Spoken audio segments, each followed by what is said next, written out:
Baroness Virginia Bottomley, David Betty, welcome to the program. And now we are kicking off. So, David, let me start with you. Thank you for joining us today. And I would like to provide a couple of brief information regarding your impressive background, if I may. Currently, you are still serving as the chair of Sharon and David Johnston Center for Governance Innovation and also a professor of strategy at Rutman School of Management at University of Toronto. Having served on nearly 40 different boards of directors in Canada, America, Mexico, Australia and England, and have been the chairman of 9 public companies. You have a huge experience on boards. With all of this critical experience, considering the challenges that we are facing throughout these great uncertain times, what are some perspectives or what are some experiences that you can share? Please set us the stage. What is happening? How significant uncertainty and the threat that we are facing nowadays? Arkase Toronto dum Maraba.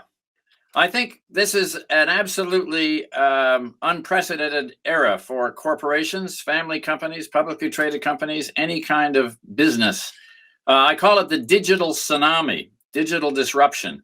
And we're going to approach this in 3 different sections. 1, how real is this threat? I mean, is this just verbiage that CNN or Fox News wants to put out to get you frightened? Or is this real? Secondly, where is it coming from? And if you believe this is a real threat and you understand where it's coming from, what can a board of directors do?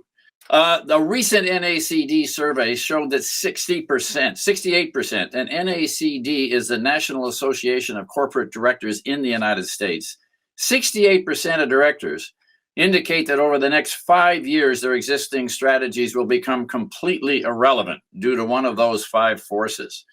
But we used to be able to plan in a much longer time frame than that. And now I think 5 years is a little optimistic. Surveys that I've seen more recently from McKinsey indicate that the time frame for strategy is probably best 2 to 3 years because of the transformational changes. So I think boards' engagement in strategy is the most important improvement priority for boards in this current year and ongoing. Here's a visual metaphor. I like to teach using visual metaphors because they tend to stick in people's minds. This is the resort of La Palma in the Canary Islands. You'll see it's the westernmost island in the chain. And it's an active volcano, Tenaguilla. And next, it's gone up in 49 and 71. And these 2 gentlemen, a geophysicist from the University of California, Santa Cruz, and another one from the University of London in England, both predict that this island will fall apart in the near term. And that's the near term geologically speaking, which fortunately is maybe 150,000 years.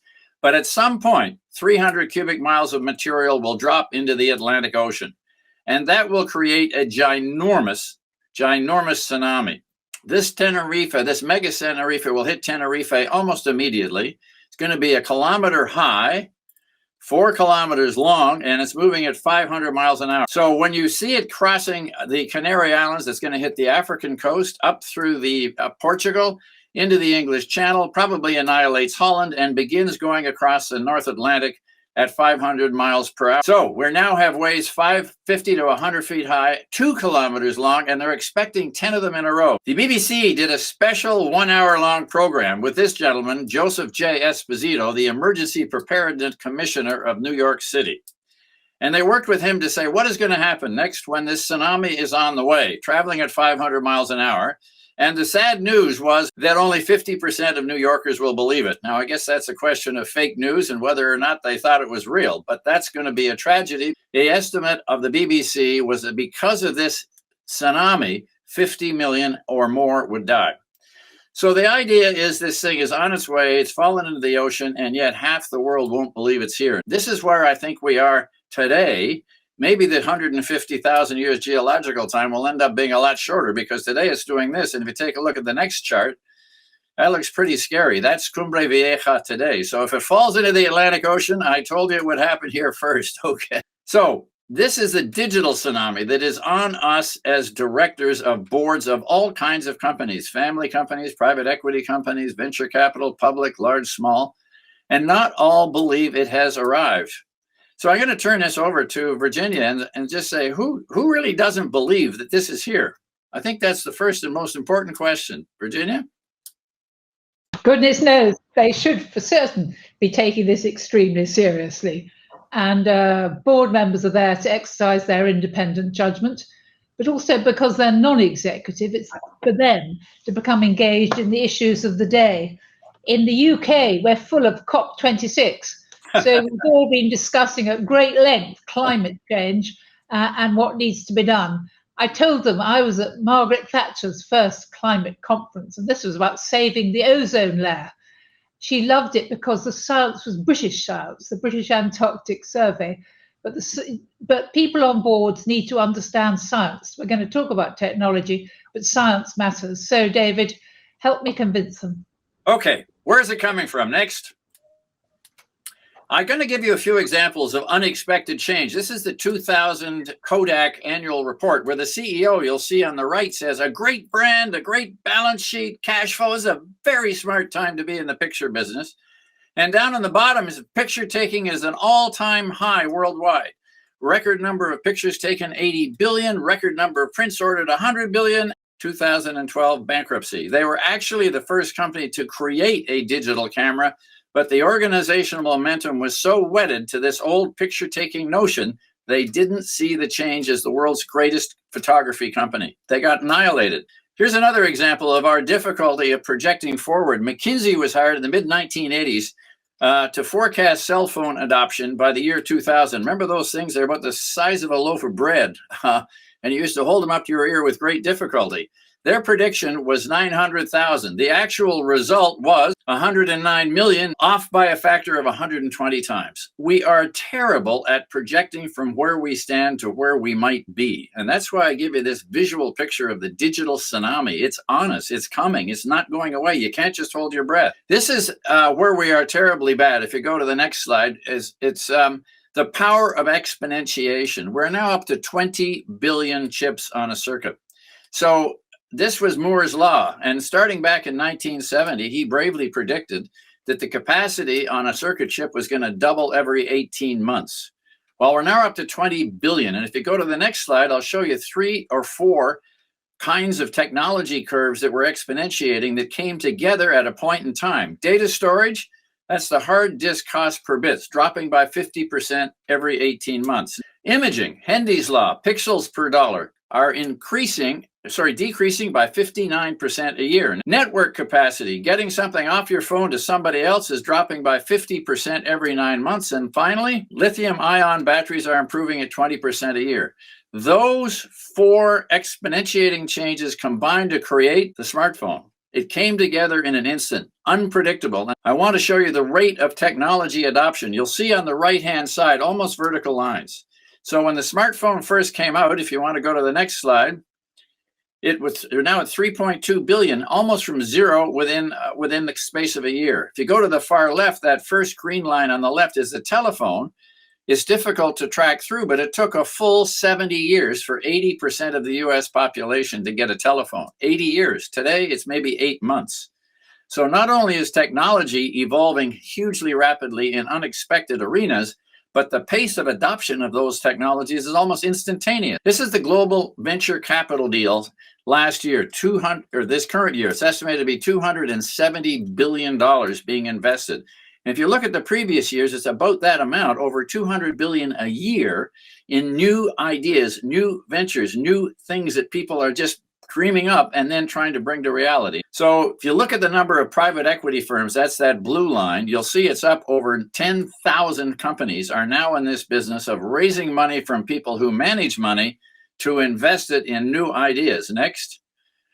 And you'll see that the growth of private equity is now up to $1 trillion, or 1,000 trillion dollars, up from 200 trillion more than the public market. So this is a huge new arena, largely invisible. You can't see it in most of the press because it's hidden. I'm going to give you an idea of how dramatic this is. This is 2020.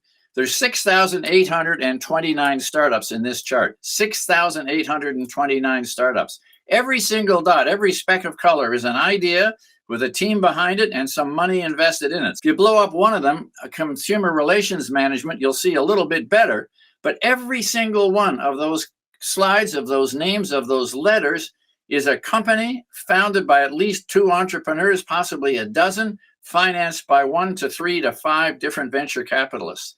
This is colossal, and it's largely invisible. And I'm going to fly through these next slides just to give you some more examples. Next, healthcare. Next, retail and commercial banking. Every single one of these companies is a startup. Next, furniture tech. Next, disrupting the happy hour. This is my favorite one, Virginia. Next, the future of stadium tech. Next, wellness tech. Next, there's a new club called Unicorns. These are companies who are valued at the last fundraising at $1 billion or more. There is now, as of the end of October, 800 of them whose cumulative valuation is $3 trillion. You could probably not name a single one of them, but there's a whole new avalanche of activity underneath publicly traded markets and family companies started by all these ideas and new entrepreneurs. So in Q2 of this last year, there were 136 new unicorns created, a 491% increase. This is not going away. This is not transient. This is not something, if you close your eyes, wake up, whew, it'll be gone. This is here, it's going to stay, and it's going to be revolutionary and transformative for everyone. AI, just flip through these next ones, Reggie, just keep going. AI, just more companies. Auto, consumer retail, next. Cybersecurity, and these are all AI machine learning companies that are starting up. Go ahead, next. Data management, ed tech, fintech, look at all them. E-commerce, direct-to-consumer, every single one of these companies has got people in them and money behind them and trying to transform some business or other. Health, mobile, telecommunications, next. Supply chain, travel. It's hard to find an arena where these people are not playing. E-commerce, direct-to-consumer, next. Now, I want to show you these next two slides. This is the state of unicorns in 2012. You'll see the two main centers of activity here are China and the United States. So if I take this to the next slide, I want you to see the pace of change. This is them growing, growing, growing. Unbelievable. Unbelievable. The size, the number, the dominance of these institutions. Shows where we've ended up in 2018, and I can only say that 2021 is going to be even more dramatic than that change from 2012. So this is the kind of thing that we're facing. Happily, this is transformative for all of us, but Charles Darwin wrote a number of years ago, it's not the strongest of the species that survive, but the most resilient, the most adaptable to change. So Virginia, how does that for a case that this is going to be a dramatically transformed world? It is going to be a dramatically transformed world, and it's going to be an exciting world. But businesses are going to need skills from people to challenge groupthink and decide when these are crazy ideas and when they're inspired ideas. As Warren Buffett said, it's easy with hindsight. It's easy in the rear view mirror. It's much harder with foresight. Yeah. Great. Aisha, why don't you take the lead and shoot a couple of questions to Virginia, because David did a great job of setting the stage. I'm a little bit anxious about this tsunami coming to us, especially to our industry, which is media. Why don't you take the perspective and go with the questions to Virginia, Aisha? Thank you, Sundar. Thank you, David. That was really a great start and setting the scene. You did a great job. And so, dear Virginia, once again, thank you for joining us today. And you have an impressive background, and you have had such great experiences, as Sundar also explained. Just to go over 20 years with Ojuz Bersin as the global chair of the global board practice, and also your prior to joining Ojuz Bersin, your experience with Margaret Thatcher and John Major governments as Secretary of State for Health and Culture and Sports. So these are immense experiences. So, but when you look at today's world, how do you see the board practices have been evolving over the last decade, as we've been working together for the last 20 years, and you have seen so much happening, and clearly there is a lot of change happening, and how the composition, the mandate, the expectations from the board members, the boards, how do you see it evolving? Well, Aisha, let me first say that I'm delighted to join you. As you know, I'm a great friend of Turkey, and I'm very proud to be on the board of overseers at Sabancı University. And I visited you frequently over the years, and we've worked together on a great number of projects. And let me also say I'm delighted. This is the 4th year of the CEO for a Day program. I think in Turkey, your program is more impressive than anywhere else, with all the support, the training and the mentoring you provide, not just for the 21s who become a CEO for a Day, but for the great cohort of people who apply. So I'm delighted to be with you all. Well, there's no doubt that boards have changed very dramatically. 20 years ago, I joined the board of a global business, AkzoNobel. I was the only woman, and every meeting started gentlemen and lady, gentlemen and ladies. And I felt quite isolated about this. At that time, boards, not particularly theirs, were to be on a board, on the whole, you needed to have been a chief executive or a chief finance officer. Those were obviously the 2 criteria required for sitting on the board, possibly something in the city. Now, I know in Turkey, where something like 90% of the businesses have a family interest, at least you have the family dimension. But gradually, people began to think, you don't need to look in the mirror when you're making an appointment. You don't need to appoint somebody who looks just like me. You need to look out of the window and see the sort of people are there and analyze the business. Where are your markets? Where's your talent? Where are the regulators? Where's the supply chain? Where are the opportunities? And I say that a board has become more like an orchestra. You want a violin, you want a trombone, you want a flute, you want diversity, you want people with different attitudes. You need to avoid groupthink. The financial crisis in the UK was largely on the banks about groupthink, and in the US, nobody dared say the emperor had no clothes. So different people who can challenge constructively. You don't want them quarreling like cats the whole time, but can challenge and think imaginatively. So we have seen dramatic change. So take gender first. 10 years ago, about 12% of the boards were non-execs, were women. It's now up at a third, 33% in 10 years. We haven't used coercion, we haven't used the law. This has been good practice, exhortation, and naming and shaming people. You know, do you want to be humiliated because you have no women on the board? But that's really gone well.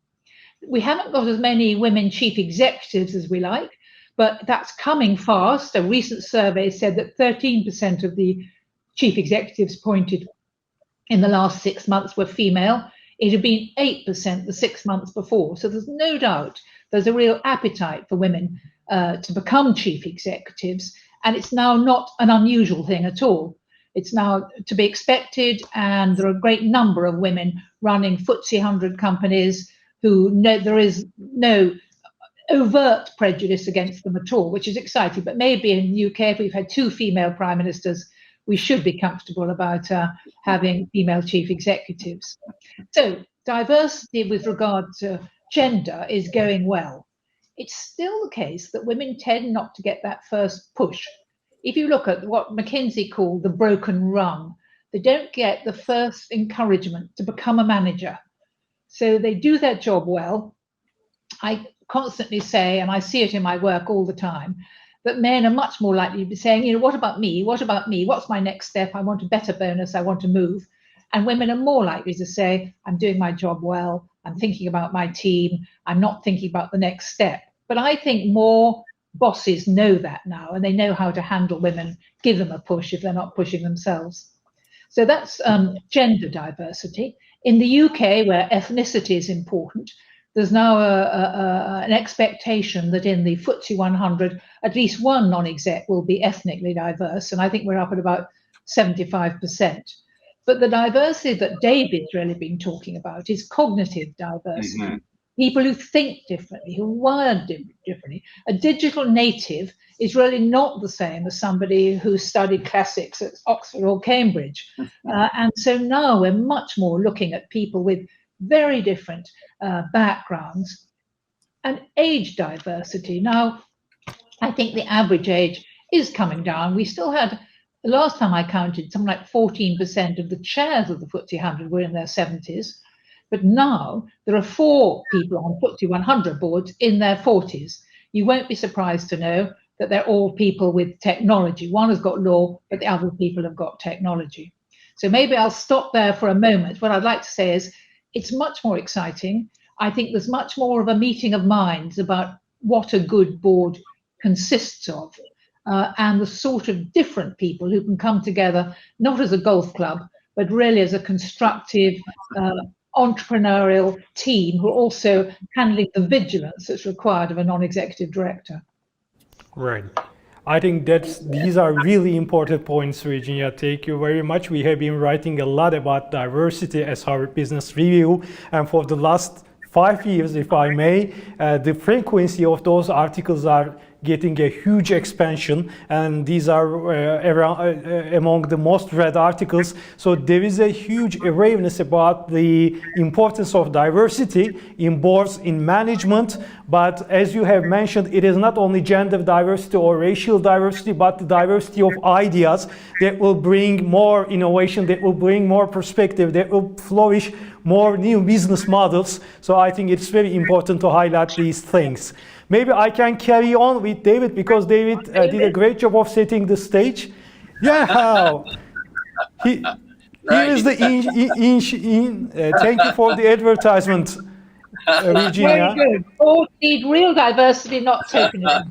Read the Harvard Business Review, everyone, when you're not reading the.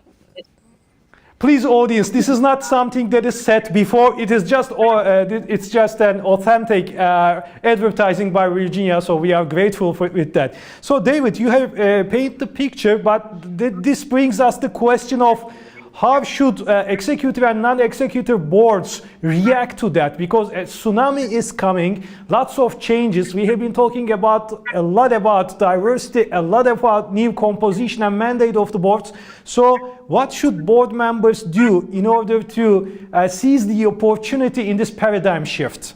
Maybe we can go with the slides then. Yeah, okay, sir. Just before we do, though, I want to say that the ethnic diversity in the American markets is about the same as Virginia described in the UK markets. We've gone from 18% female on the S&P 500 boards to 30 in the last 10 years. And in terms of African Americans, we've gone from 3% to 13 in the last decade. So there's a lot of ethnic diversity now being built into boards, certainly a lot of gender diversity. And what I'm going to go on and discuss is other things that boards can do besides diversifying. I think this is an extinction event, not so much something that happened 50 million years ago with one comet, one strike, rather like the mammoths who disappeared 5,000 years ago after having been around for about 10 million. It's going to be slow, but it's going to be persistent. And if you don't make these changes, you will be extinguished. That's another way to think about this with our tsunami. Now, as Virginia mentioned, skills on boards, age diversity is getting to be very important. This is my grandson. I figure he's probably a best candidate for some of the boards I sit on because at least he knows how a computer works. But if we can't get him, maybe we can get somebody nominated as a geek to get on the board. The board that's really leading this in the United States is Walmart. It decided that it was not in business to compete against other grocery chains, important as they were, but against Amazon. And so they brought this guy who founded Instagram onto their board a number of years ago. And then they added 31-year-old, Marissa Mayer. And now they've got a third director in his 40s, who's an heir, actually, to the Walton family fortune. So Walmart has now got 3 directors in their 40s. We've done a survey of the 2020 information circulars of the S&P 500. 16 new directors were aged 50 or less, and only 6% of all directors are still under the age of 50. So it's still a bit of an old person's club, with the average age being 62.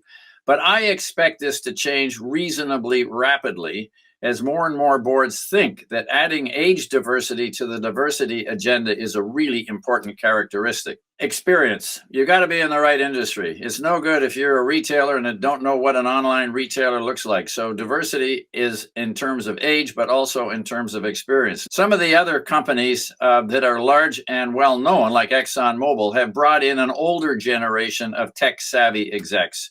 In the case of ExxonMobil, Ursula Burns and Sam Palmisano.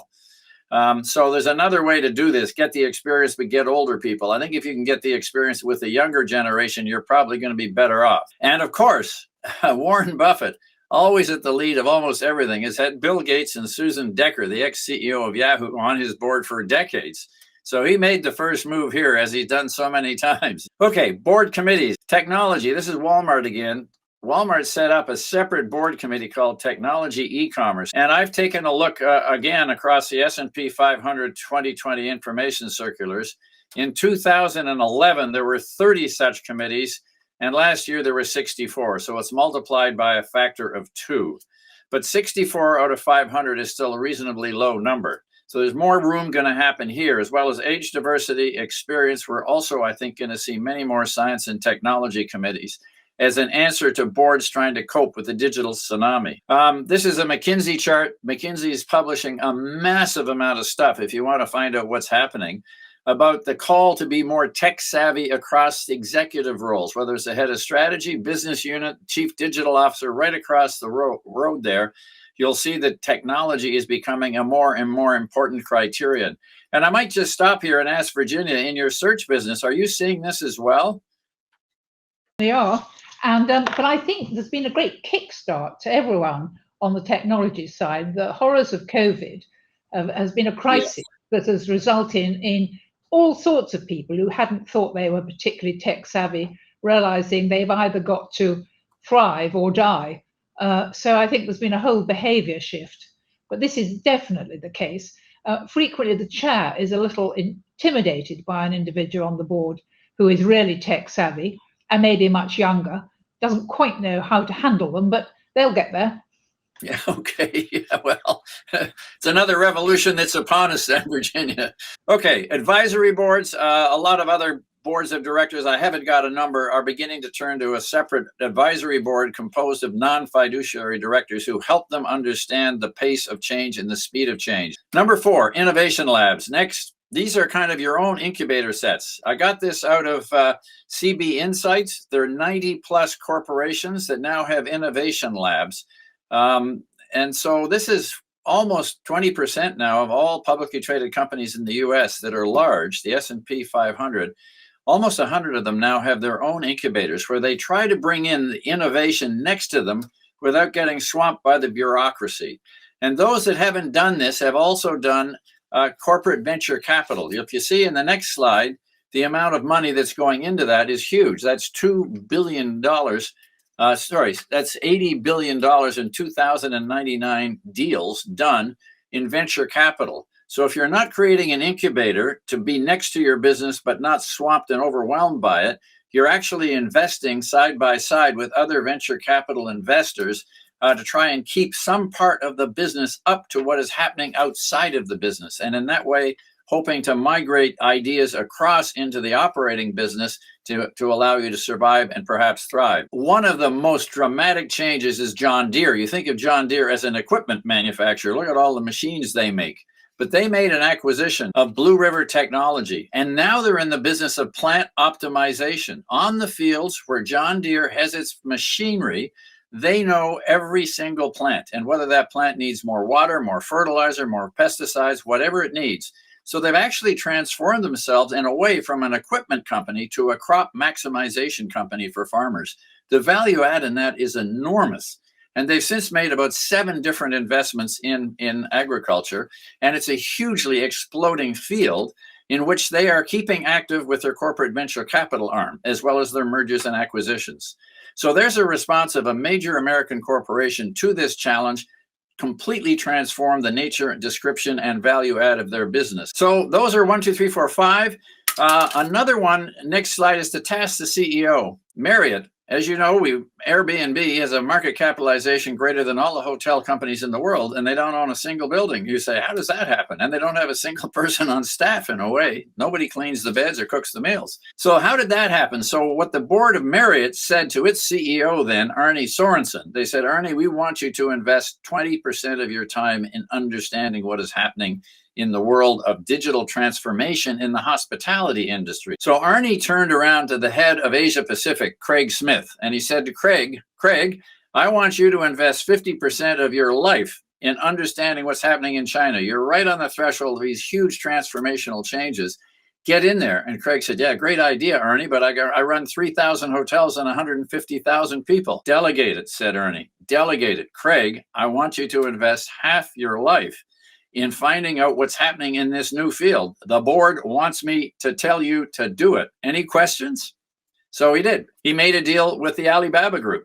The Alibaba Group had the largest IPO in the history of the New York Stock Exchange, 25 billion. It is one of the biggest bubbles I showed you in that chart. And they've done 100 different things in the hospitality industry that is now transforming Marriott's worldwide chains of hotels. So it was a hugely successful delegation by the board or instruction by the board to the CEO, invest 20% of your time in the future.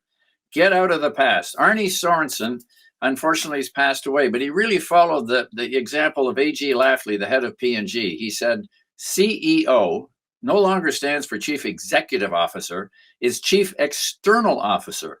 My job is to find out what's out there, what could be coming at us, how we would respond to those changes, and with what intensity. CEO, Chief External Officer. So boards can direct their CEOs and senior management team to invest more time on this. And in one way or another, please get your board speeded up. One of our large Canadian banks took the entire board and C-suite executive team to Silicon Valley for a week. They spent an entire week meeting entrepreneurs, seeing new startups, talking to venture capitalists. They came back with a very different mindset and a very different speed from that journey. There are many ways you can do this, getting guest speakers in, having people talk about this digital tsunami and how it's transforming their business or your business potentially, but get your board up to speed in order that it can do something more effective. And I'll just stop there. Virginia? These are all absolutely play to what's happening in the market. I think innovation labs have been underway for some time. I can remember talking to banks who were setting up innovation labs, and the thing was the guys didn't need to wear suits and ties anymore. I don't think anybody does now. But in the past, they could come in jeans in a separate place. But the real thing about entrepreneurs is they live dangerously. And it was hard to make these guys not know they still got their pension, they still got their benefits, they still got their big salary, whatever happens. People who are real entrepreneurs are often sitting on the edge of their chair, feeling a bit anxious. But there are all sorts of examples, the way the pharma industry has changed so that you don't have all the new products in-house. You plant them out and see how they develop. And then quite a lot of people who have joint ventures. I mean, Unilever has had joint innovative ventures for a long while, but I think it's absolutely the way forward, and it's what's happening. Advisory boards, we do a lot of advisory boards, and these are subtle, because an advisory board can become a talking shop for a lot of old people just who like sort of to exchange experiences. So an advisory board must be tasked, it must be hungry. You have to think about the remuneration. You always need to think about who's going to chair it. Is it the CEO who's so busy anyway? Yeah. Is it the chief technology? Is it the pharmaceutical leader? Is it the chairman? We've done a really interesting global advisory board for a major international bank. And we've spent such a lot of time trying to get it right. It's not to benefit the non-execs, it's to benefit the executives who are working themselves into the ground, that they haven't got time to really go in for horizon scanning. But I do think these different ways of boards operating, there's been a very formal system. They met every 6 weeks, and you go through the minutes in exactly the same way. Again, many people are saying, triggered by COVID, they're going to have fewer, longer meetings and more regular catch-ups. So instead of just the tried and tested model that everybody goes through the agenda and they know just what to expect, why not a bit of innovation and a bit of creativity to actually get them being more productive? Yeah, right. Thank you. So there's Sundar Pichai, the CEO of Google. The only sustainable competitive advantage is speed. Speed of transformation, speed of consistently growing. His goal is to improve his company 1% a day and to innovate. They now have 600 PhDs working in machine learning and artificial intelligence. Stay tuned. This is not going to get any better. So after the acceleration of digital during the pandemic, a majority of companies now view their technology capabilities as a strategic differentiator. It's not just something that's nice to have.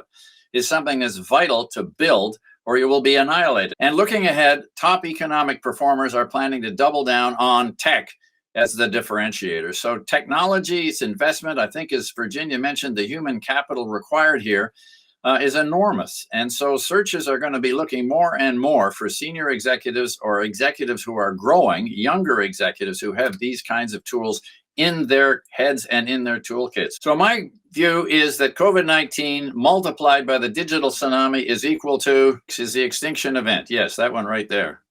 That's what's happening to us, Virginia. And I'm just going to turn it back to you. What other ideas have some of our other colleagues out there got with respect to how the boards of directors cope with this?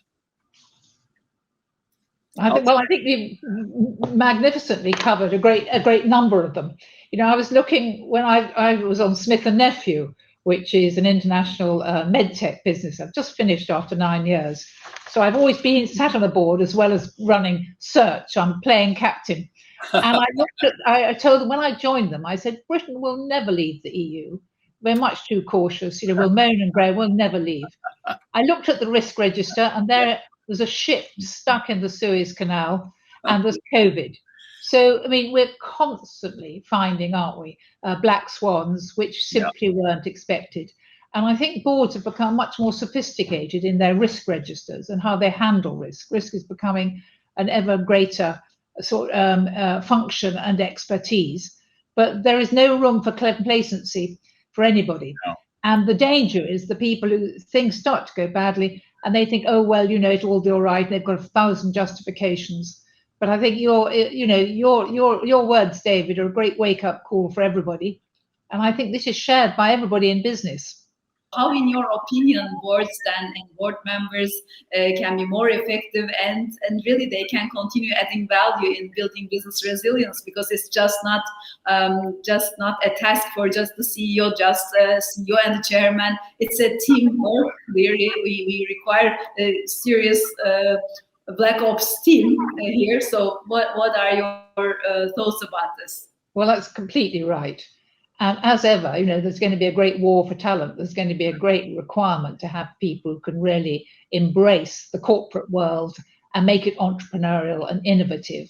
But Aisha, you're a great innovator. And one of the themes you've been discussing is millennial boards. So companies who've deliberately put together a team of younger people who meet regularly in the same sequence as the board. Yeah. So when you bring somebody onto the board who's much younger, who's several layers below the board in executive terms, it can be quite difficult for them to be involved in the audit and the remuneration and all the other structures. But there are other mechanisms, and I think millennium boards are very interesting. Mm-hmm. In the UK, our latest guidance has instructed that at least one of the non-executives should have special responsibility for employee satisfaction, employee involvement. And this has resulted in all sorts of innovations. Some businesses have had elections of employees. They've provided excellent training, excellent mentoring for them.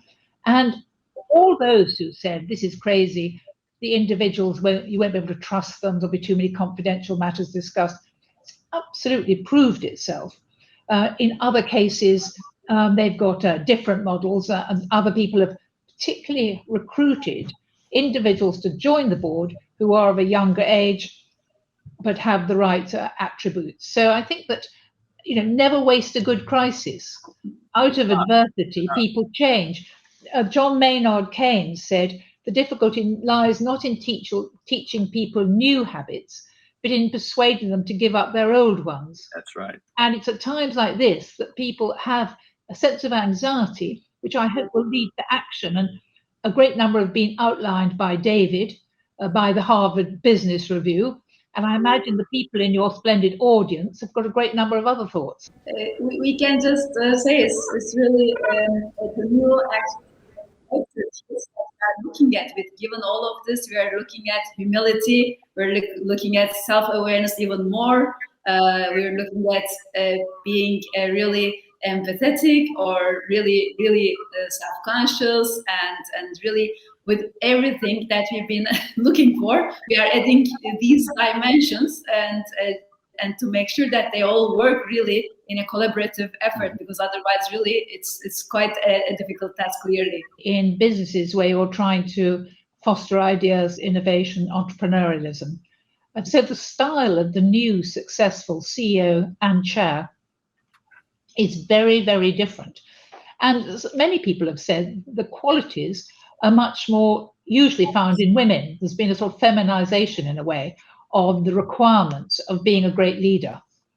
And empowering, the great word is empowering. People, when people are working, they want to be empowered.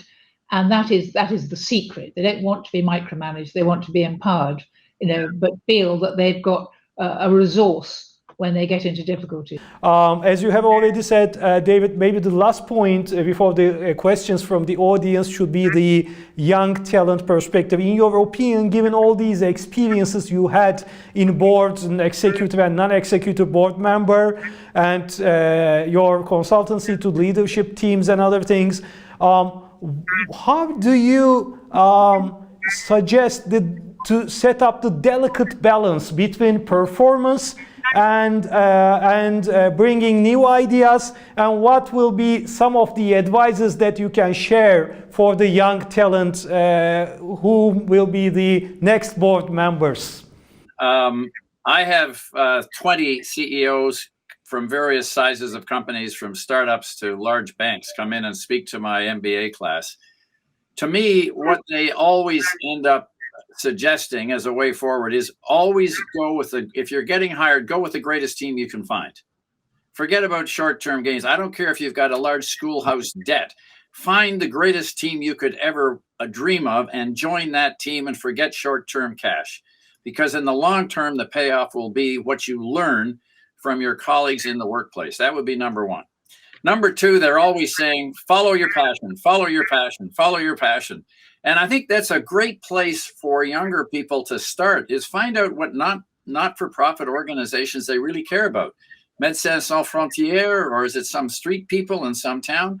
And go join a board of directors of a not-for-profit. They're always welcoming young talent, and you will learn a great deal about being on the other side of the table. It's a fundamentally different job from running things when you're overseeing things as a director. So I'd say number two, make sure you follow your passions, and start that by getting on some not-for-profit board and learning what being a director is versus a manager.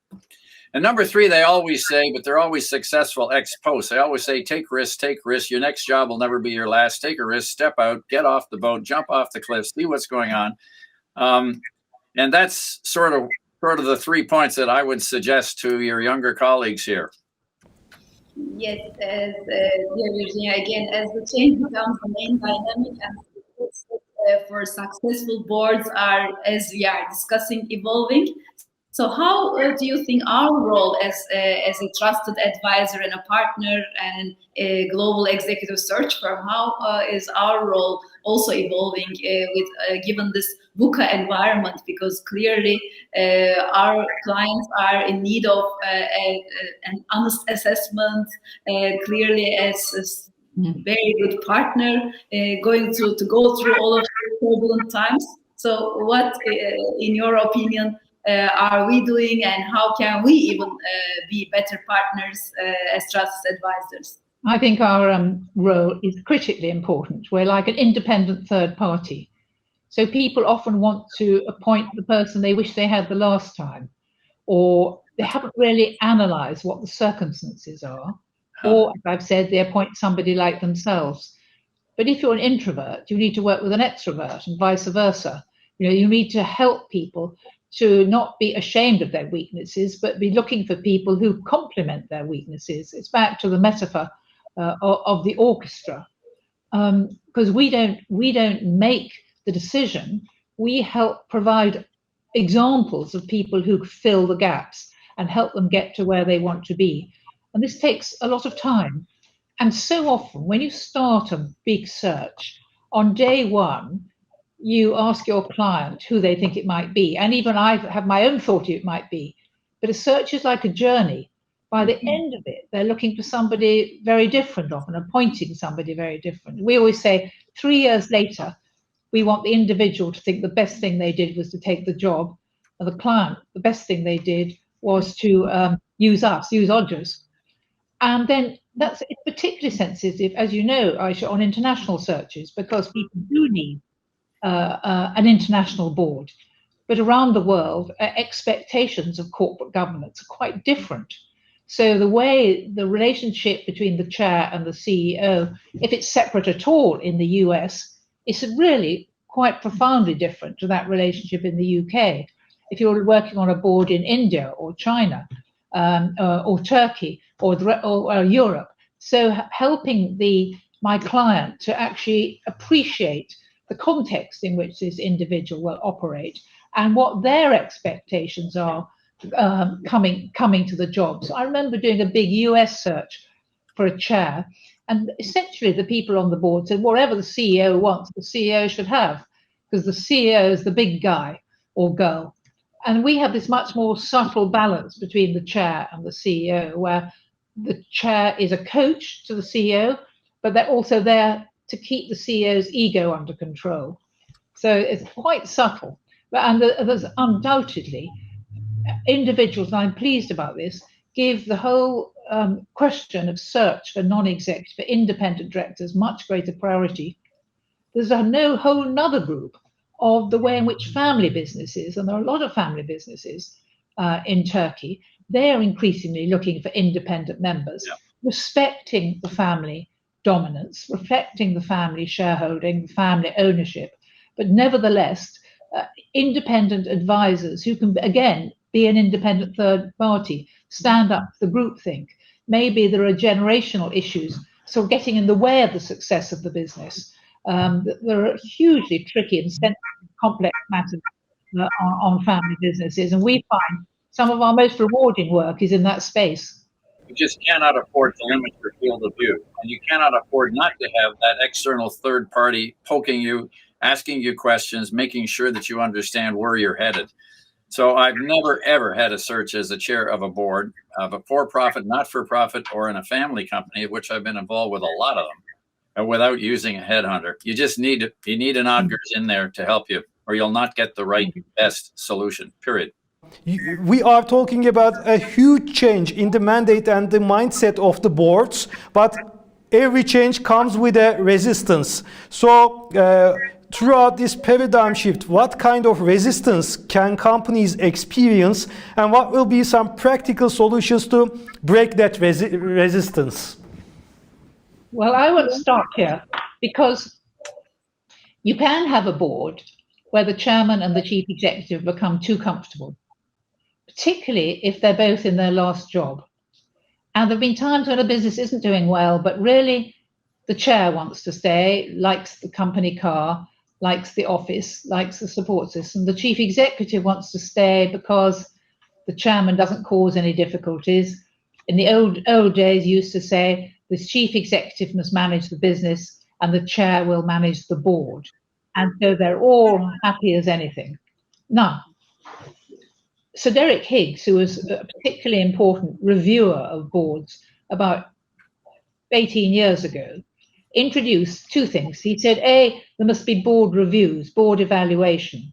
And initially, there was tremendous anxiety about this, that the independent reviewer will talk to each of the individuals, how they think it's going, are the papers all right, is there enough openness, and is there enough controls? But also the introduction of the SID. So it's not a deputy chairman, because a deputy chairman deputizes for the chair. The senior independent director is almost more like a shop steward. The senior independent director is the person who reviews the chairman's progress, and if necessary, will be the one to say, it's really going to be time to do something now. We've written a very good paper anybody could have. It's called If Lightning Strikes. So the senior independent isn't needed all the time, but if lightning strikes on a board and there's a real problem with the chair and no one knows where to turn, it's the senior independent who needs to come forward. So in what we're describing of people who are too comfortable living in the 20th century and need to live in the 21st century, right. It's going to be probably for the SID, if nobody else is going to do anything, to start moving. Well, we developed an idea here to try to get this change by creating something we called in those days the 2030 board. Term limits are common in the United Kingdom, 9 to 12 years, and age limits are common in North America. There's no requirement that they be followed, but most boards do follow them. So in order to get over sort of entrenched points of view and entrenched interests, we created this thing. What would this board be like in 2030? And who would be on it? And what skill sets, what skills matrices would we have? And then we've got this model out here and we have the reality here.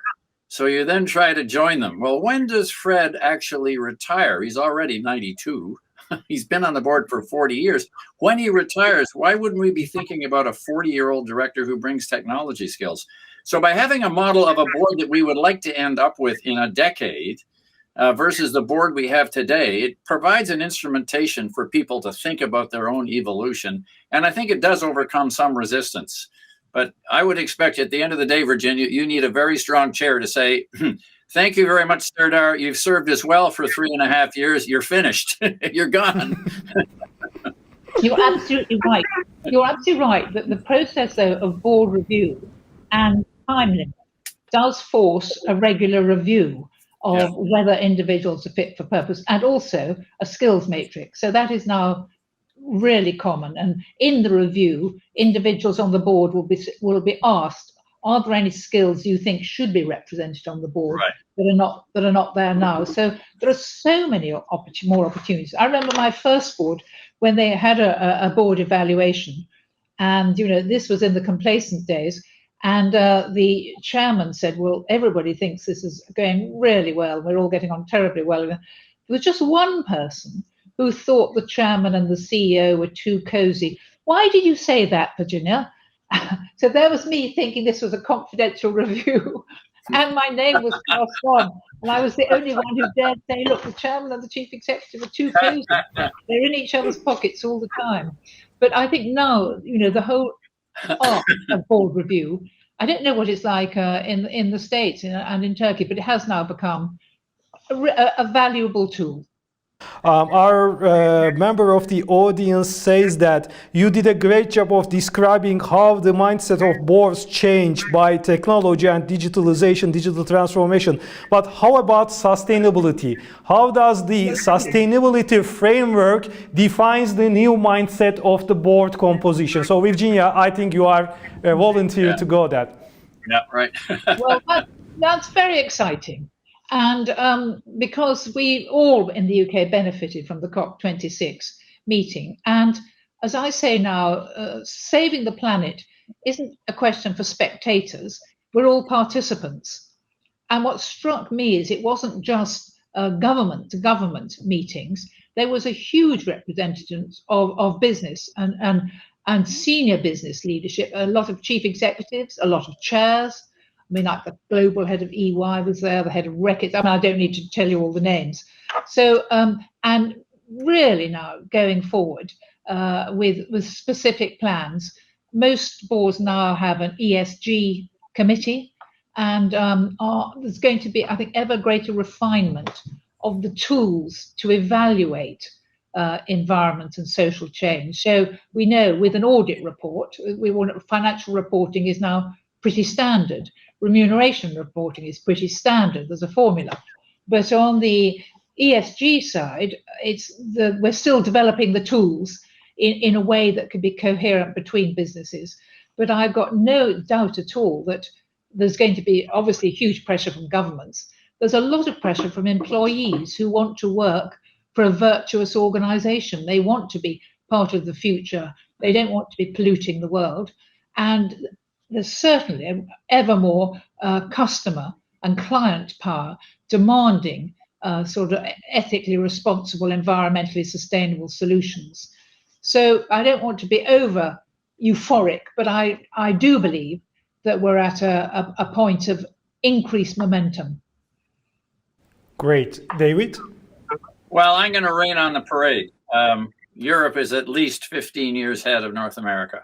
It's just not going to happen in publicly traded companies in North America. There was a large beacon set on a hill, which is nice to have a light. Business Roundtable 2 years ago had 188 CEOs sign up saying there's more to life than just the shareholder quarterly returns. There's our communities to think about, our employees, our customers, blah, blah, blah, blah. Lucian Bebchuk of Harvard then did the literature search following that and said, they speak well, they do nothing. And so short-termism and activism are going to be the dominant forces in the American publicly traded companies for at least another decade. And the number of publicly traded companies has dropped by 50%. So as a total vehicle, they've diminished significantly in terms of economic importance for what's going to happen in the future. And possibly in the private equity venture capital world, we will get a very different set of terms in environmental and social governance as part of long-term strategy. But in my view, you're never going to see it in publicly traded American firms. Just look at the compensation plans. They're all based on stock appreciation.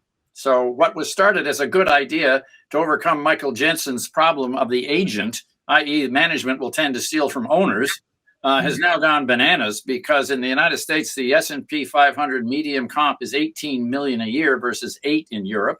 And of that 18, a full 12 is based on the stock.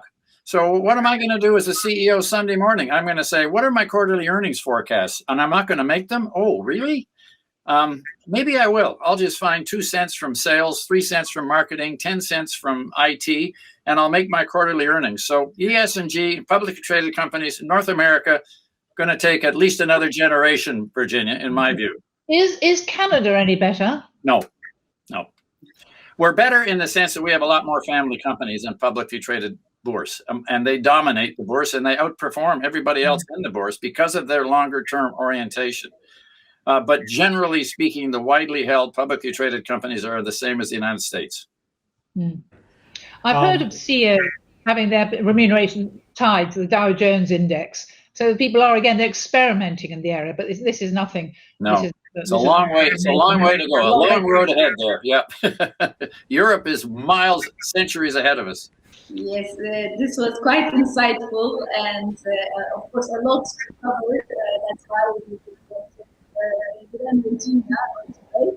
And so we can also add that clearly progressive boards that really actually put talent on their agenda high really will actually reap the benefits, the consequences in the short term and even the long term. That's what I would like to add, because all of this requires talented individuals and teams.